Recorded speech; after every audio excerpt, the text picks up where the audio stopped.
Good afternoon, everyone. I'm not yet finished with checking the midterm results.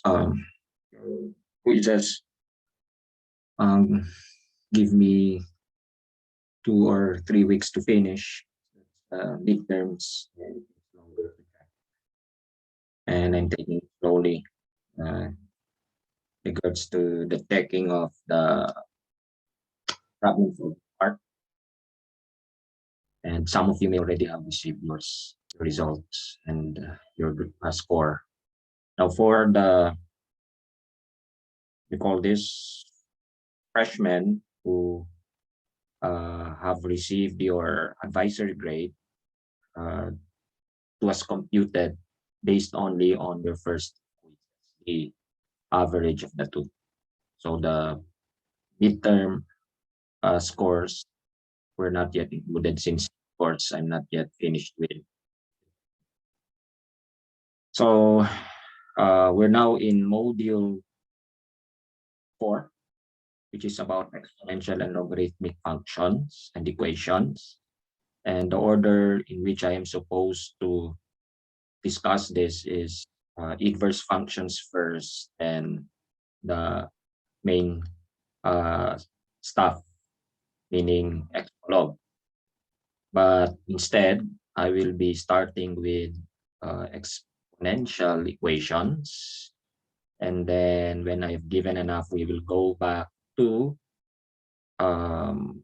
inverse functions.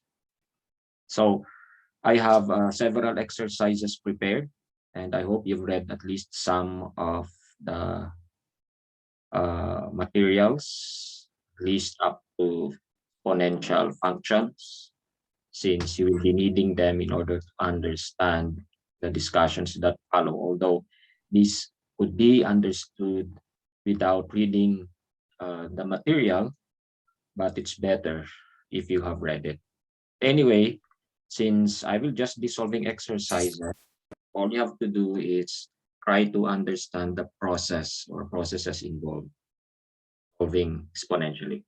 And basically for this set of exercises, the thing is to convert both sides of the equation to the same base. But it's not always the method that will be used solving exponential equations. Later on, you will be needing logarithms to solve exponential equation, since the logarithmic function is the inverse. But if the equation or each side of the equation can be converted to the same base, then there's no need to apply logarithms, as in this item here, where we can convert 27 to base 3. So we will do that so that the equation becomes 3 to the x minus 1 equals 3 cubed. And if you have read the material, you may already know that the exponential function 1-to-1, meaning if you have the same base, then the two will only be equal if their exponents are also equal. So to solve this one, we equate the exponent so that we obtain rather a linear equation, x minus 1 equals 3, which is very simple to solve, getting x equals 4 as the solution of our exponential equation. And you can check, of course, indeed 4 is the solution. You can substitute that to the original equation and check that 3 cubed is indeed equal to 27.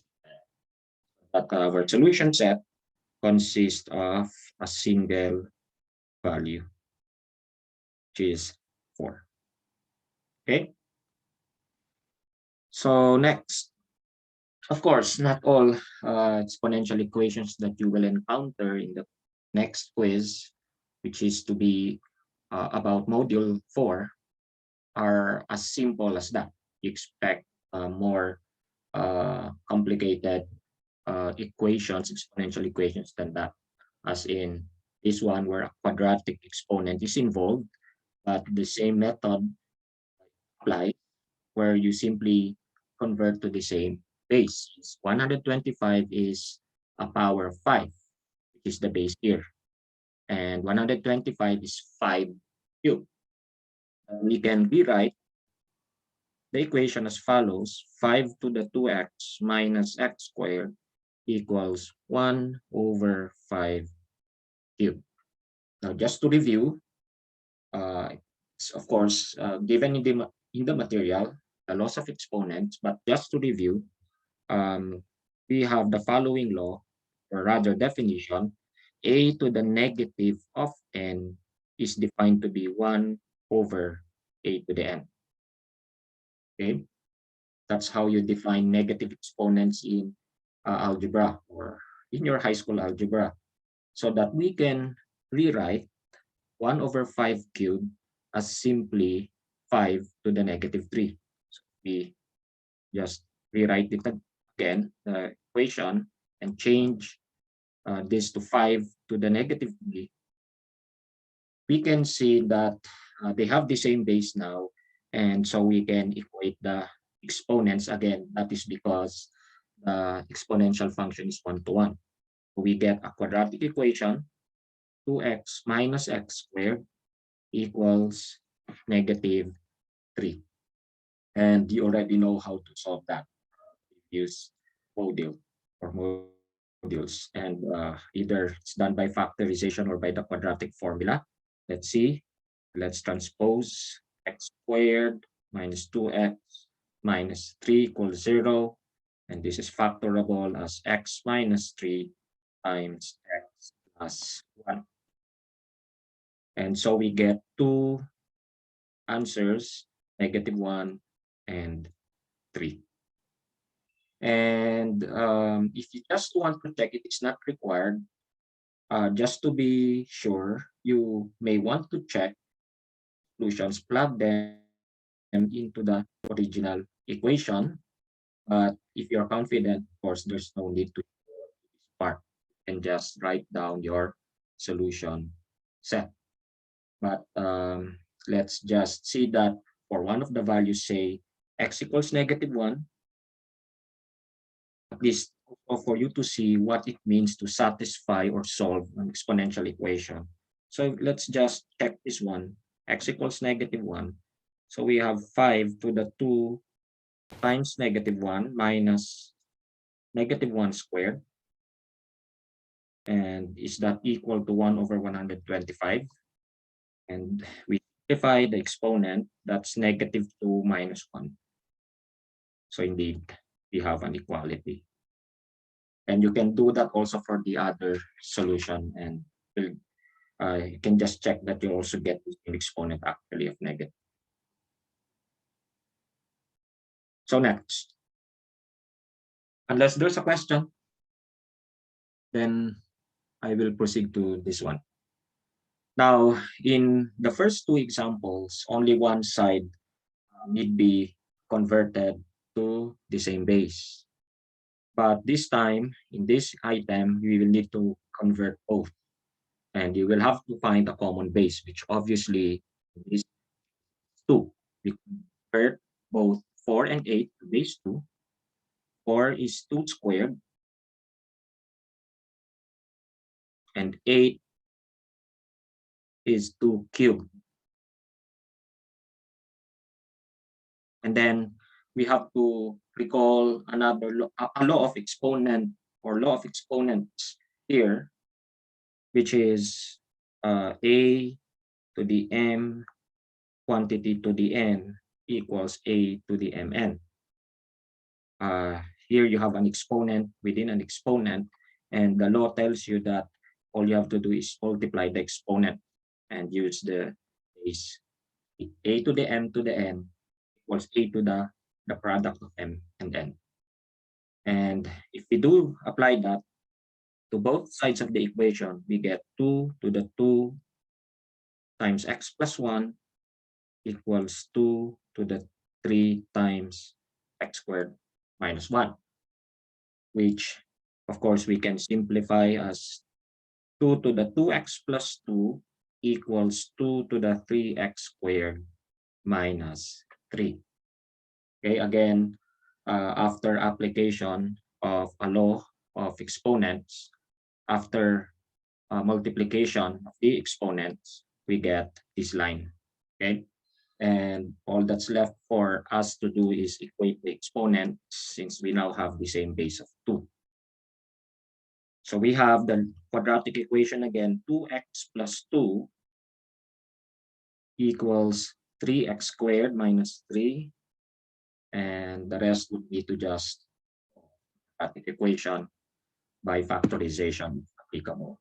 So simplifying, 3x squared minus 2x, okay, minus 5 equals 0. This one can be solved either by using the quadratic formula or by factorization. Let me just do this by factorization so that you can learn a technique called factoring by grouping. And as I have explained to one of the consultation sessions, all you have to do is multiply A and C. Okay, 3 times negative 5, that's negative 15. And think of factors of negative 15 that add up to negative 2, the middle coefficient, E. And we can think of negative 5 and 3. Note that if I multiply negative 5 and 3, I get negative 15. And if I add the 2, I get the middle coefficient. Now, I pick which among the two is greater in absolute value, and that's negative 5. And that's what I write down first. I will rewrite the negative 2x using these two of negative 5x and 3x as follows. 3x squared minus 5x plus 3x minus 5. Note that negative 5x plus 3x is negative 2x. And then the next step would be to group and factor each group common factor or the GCF. So for instance, I take out the GCF, which is x. And then if there's also a GCF, okay, in the last two or in the second group, I also have to factor that out, that there's none. And notice that you will have a common expression 3x minus 5, which is factorable. And if we factor that out, get 3x minus 5 times x plus. Okay. Now, you may want to try this out. You can come up with exercises on factoring quadratics and practice on this one. Or to be safe, you can use the quadratic formula, or if you want to, you can use trial and error. Come up with combinations of 3x squared and negative 5 that will produce the desired quadratic expression. So anyway, what I'm saying here is that you just have to solve the quadratic function by, what's that again, 3x minus 5x plus 1, okay? Either by factorization or by the quadratic formula. And you will get negative 1 and 5 over 3. And you can check that indeed those satisfy the original equation, an exponential one. Is there any question so far? Okay, then I'll give 5 minutes for you to work this out. And for this one, you will need some of the laws of exponent. Okay, 5 minutes.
Okay, it seems that you've gotten the answer rather quickly. So let me just show the solution. So convert to base 3. And in order to that, you have to convert 243 as well, 9.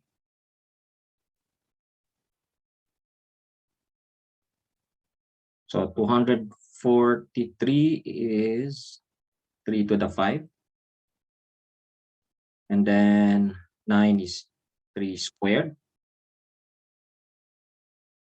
Then you multiply 2 and uh, x minus 3. That would be 2x minus 6. And let me rewrite that.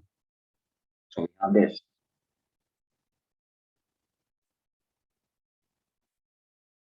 Then you apply another law of exponents, namely division of exponentials. A to the m divided by a to the n equals a to the m minus n. The parallel to multiplication is this: a to the m times a to the n equals a to the m plus n. In other words, when you multiply exponentials, you add the exponents, and when you divide the exponentials, you subtract the exponents.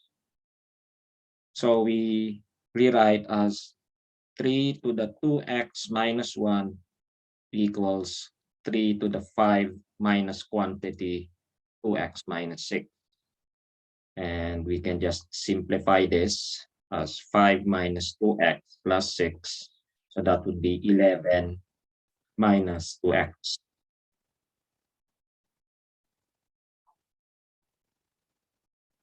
And then you equate the exponents now since you have the same base.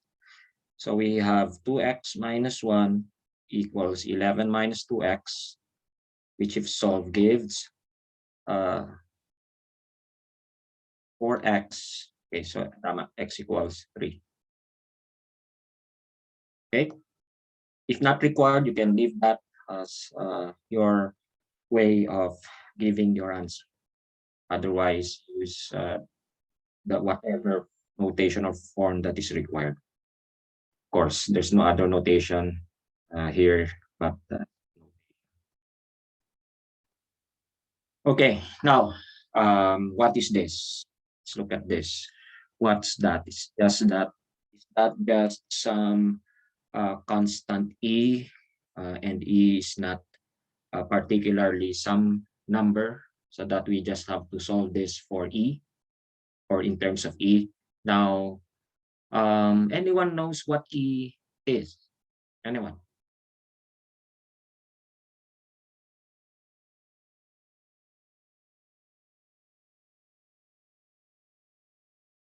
Anyone?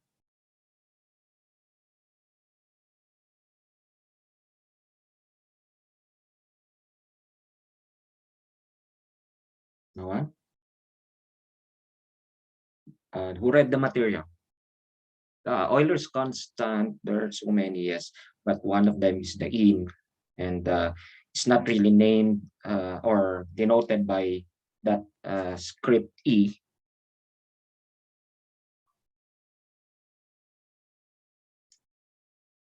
Okay, that's the way of writing e, longhand, tama ba yung cursive?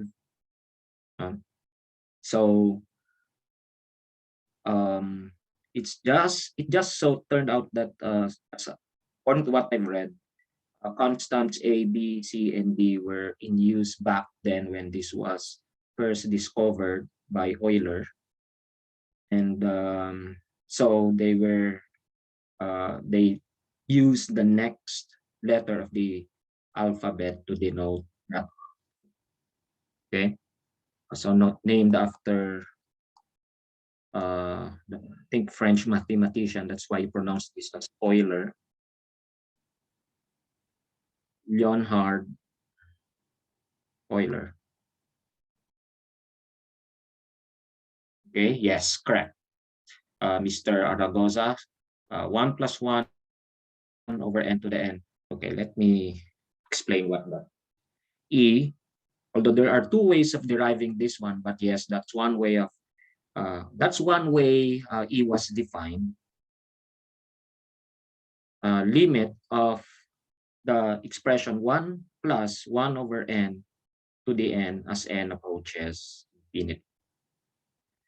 And it turns out that this number has a lot of applications. In fact, it's a base, an exponential base that occurs uh, uh, much frequently in natural processes and in other fields of mathematics like probability, gambling, etc. Finance, like how do you interest. And so this was dubbed as a natural constant or the natural number. It's an irrational transcendental number, transcendental meaning it cannot be written as a sum of polynomials. But anyway, never mind that. And it has a value of approximately 2.7, and then you just repeat 1828, 1828, 1828. You can check your calculator by pressing the E button and then equals, or sometimes you have to press 1 for E to the 1. So you can get the value of E using your calculator. Sometimes it's on top of a button. I'm not sure which. So in that case, you have to press Shift or second F for second function. Then 1 and then equals. And you can check 2.718281828. Now, you may be wondering why that is so, why the numerical value is that, correct, to several decimal places. It was defined using this notation, which is actually a notation used or employed in what branch of mathematics is that? The one discovered after algebra? Calculus. You will be taking, yes, after pre-calculus. That's why this course is to prepare you for calculus. Now, you will be encountering this symbol a lot in calculus, and it's the notation for the concept of the limit, which is a concept that involves, okay, that's the word itself that I have used, a limiting value of a certain function as the independent variable also approaches a certain value. But in this case, we have the independent variable n approaching infinity. What does that mean? Anyone knows what this concept means? N approaches infinity. That is, this one is read as approaches. Okay. So what do you mean by n approaching infinity? Means that n is getting larger and larger. Well, just a preview of what to expect in calculus. Instance, this one read as x approaches 1 means that x is approaching several values, or I mean x takes on several values, but the values are getting closer and closer to 1, like 1.1, 1.01, 1.001, 1.000. You can make it as close as you want to 1. And then you are given a certain function, and you are to observe if this function also is approaching a certain value. Now, doing away with this, because that is not what we are to study in this course, this one instead tells us that n is not approaching a specific number, but rather getting larger and larger without limit or bounds. So what does this mean? You have to choose large values for n and then evaluate the given function there and observe what's happening to the values of the function as n approaches large values, or rather positive infinity. So you start with, say, 100, And if you use your calculator, can you take out your calculator? Let me get mine. I forgot it's outside the room.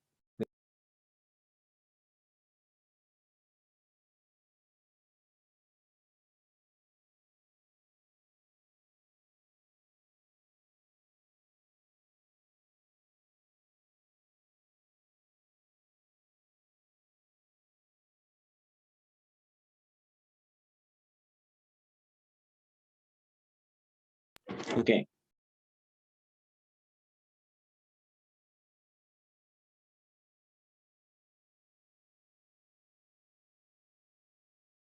So let's start with 100. 100 is not really that large of a value, but we can start with. So plug in 100 here for n. So that would be 1.01 raised to 100.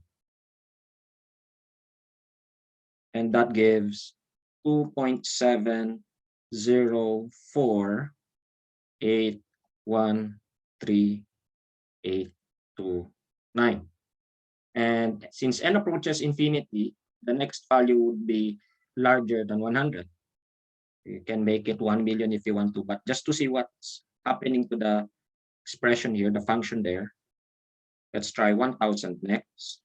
That would be 1.001 raised to 1000.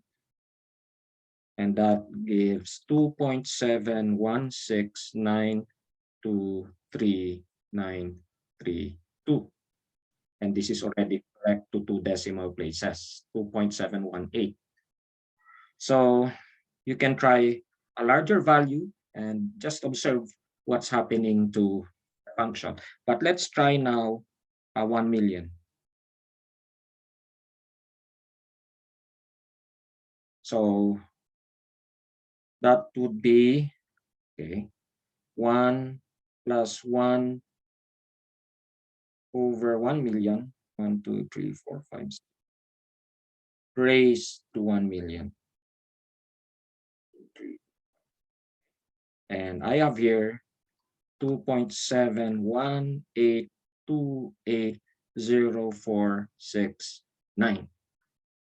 Already correct to 5 decimal places. And if you have a computer that's has a big processor, then you can evaluate this to zillions.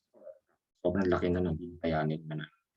And of course, there's no exact value, or rather, there's no rational number that this is approaching. So unlike other functions which approach, say, just value like 3, like 5, this one approaches an irrational number, which we just denote by e, again called the natural number.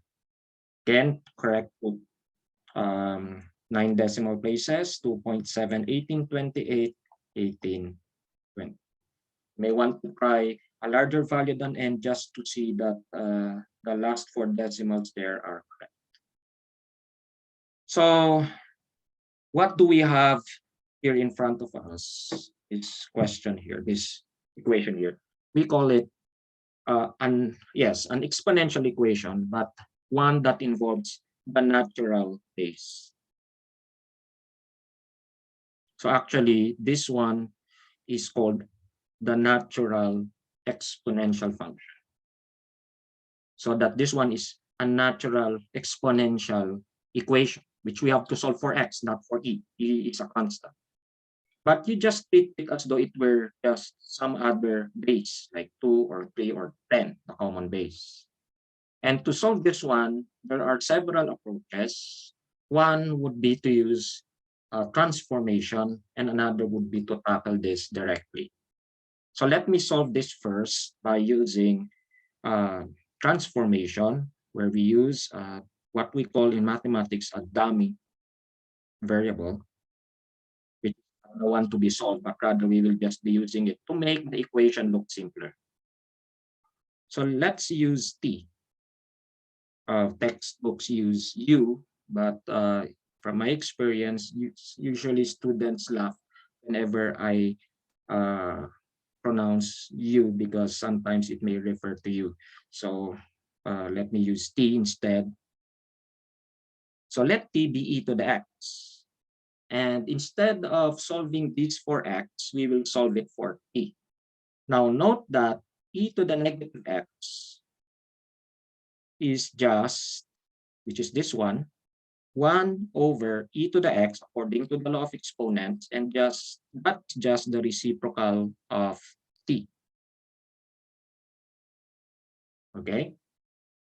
So that we can write down the equation above in terms of t as follows: t plus 1 over t equals 2, which is just an algebraic equation in terms of t. So that we have transformed an exponential equation to a rather simple, or not that simple, algebraic equation, which we can solve by converting to a quadratic one. This is quadratic, yes, provided t is not 0, otherwise it will not be defined. So we multiply, okay, to get rid of the fractions, we multiply by the LCD, we multiply by t, and if we do so, we get an equivalent equation, t squared plus 1 equals 2t, and there. It just looks like a quadratic equation, which originally was a fearful looking exponential equation at the first. Although when you get used to it, it will not look fearful to you. It will actually be friendly to you because you will encounter scarier uh, exponential equations later on. Not to scare you, but just to prepare you, okay, for what's to come. I mean, ito yung pinakamahirap kasi na topic sa lahat. Okay? So, let's solve this first. T squared minus 2t plus 1 equals 0, which is factorable as t minus 1 quantity squared equals 0. So in other words, pagkatapos ng lahat ng ito, na-solve mo yung algebraic, makakakuha ka ng mga solutions. So in this case, there's a unique solution. But don't forget to solve for x. Some students get absent-minded and stop here. So you have to solve for x, not t. And they are related by that. So t is equal to e to the x. So we now have to solve e to the x equals 1. Anyone can tell me what x is? What should x be so that if I raise e to x, I get 1? Yes, any number, we know this, any number raised to 0 is 1, positive or negative, except 0, of course. 0 to the 0 is not defined. You can check your calculator. All other bases, it's always equal to 1. Okay, so we have it solved for x. Any question on this? That's one approach. If no other approach works, then this is the only approach, of course. Pero some could be manipulated without having to use a transformation. Let me show another method, and that is by multiplying this, okay, by e to the x. This will become e to the x plus 1 over e to the x equals 2. Okay, and then you multiply both sides by e to the x and see what happens. If we do that, we will have, okay, I multiplied this by e to the x. Let me do it step by step so that won't get confused. Then multiply this by e to the x, and that becomes 1, of course. And then multiply this by e to the x, you get 2e. Okay? Now we add the exponents. Remember, same base, you add the exponents when you multiply. So x plus x, so that becomes e to the 2x. And then you transpose everything on one side. However, this comes with the recognition of this one being a perfect square. Okay, and that would not be apparent or evident to some, obvious to some, that this one is just e to the x minus 1 quantity squared. It's a perfect squared, like your y squared minus 2y plus 1, and that's why eventually you might have to use a dummy variable again. So the problem with this is that if you fail to recognize that this one is this one, then it won't work. You will have to use transformation again. And so you solve it by weighting that to 0, e to the x equals 1, and again x equals 0. That's the direct, a brute force way of solving the equation. But again, usually the first method is the easier method to solve exponential equation.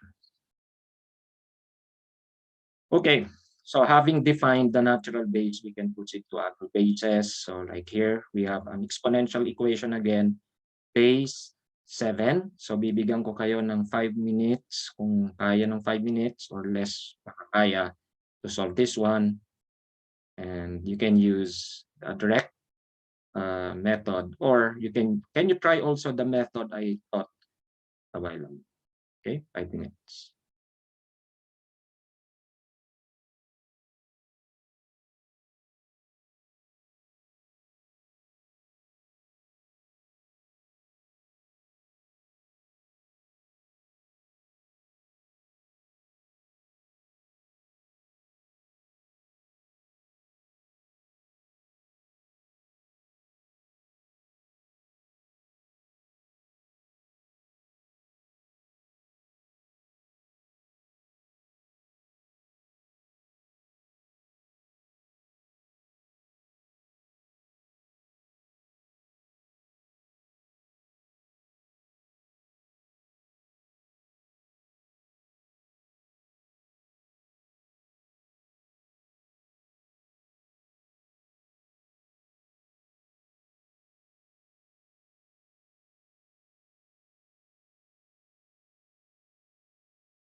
Okay, due to the lack of time, let me just show the two ways of solving this one.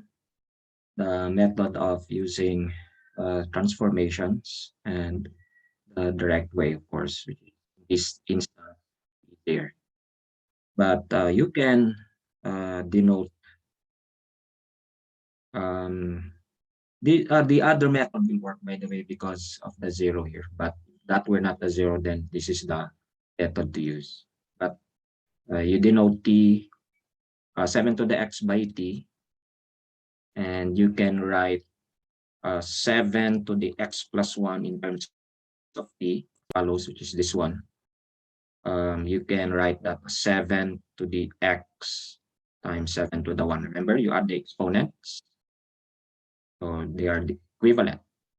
And this one can be written as 7 times 7 to the x. Remember, multiplication is commutative.